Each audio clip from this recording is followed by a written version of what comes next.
আজ আমি এখন এই মুহূর্তে দাঁড়িয়ে আছি মানিকগঞ্জ জেলার শিবালয় উপজেলার জাফরগঞ্জ চরে। যে জাফরগঞ্জ চরে আমরা কিন্তু দূর দূরান্ত থেকে অনেকেই জানি যে আসলে এই চরে মানুষজন কীভাবে বসবাস করে। দর্শক, আজকে কিন্তু আমি এই কাশ বনে আসছি, যার ডাকে সে কিন্তু আমাদের ফয়সাল ভাই। একটু প্লিজ আসবেন। এই ফয়সাল ভাই ডাকেই কিন্তু আজকে এই জাফরগঞ্জ চরে আসা।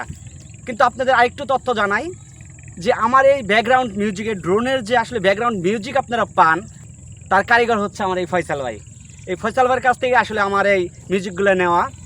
আর আপনারা যারা অনেকেই ব্যাকগ্রাউন্ড মিউজিক খুঁজছেন তারা অবশ্যই ফয়সাল ভাইয়ের সাথে যোগাযোগ করবেন। ফয়সাল ভাইয়ের ফেসবুক আইডি হচ্ছে এমডি ফয়সাল আহমেদ। চরের মানুষগুলো আসলে কেমন, আমরা যারা শহরে থাকি, যা গ্রামের জনবসতি এলাকায় থাকি, তারা কিন্তু আসলে একরকম বসবাস করি, কিন্তু চরের মানুষগুলা আর এক রকম বসবাস করে। তারা বিশাল চকের মাঝে এক টুকরো জায়গায় ঘর বানিয়ে, এবং আমি ইতিমধ্যে একটা তথ্য জানাচ্ছি যে এখানে কিন্তু আসলে বাজার ঘাট নাই। তারা বাজার করতে হলে অবশ্যই নদীর ওপার গিয়ে জাফরগঞ্জ বাজারে গিয়ে কিন্তু তাদের বাজার করতে হয়।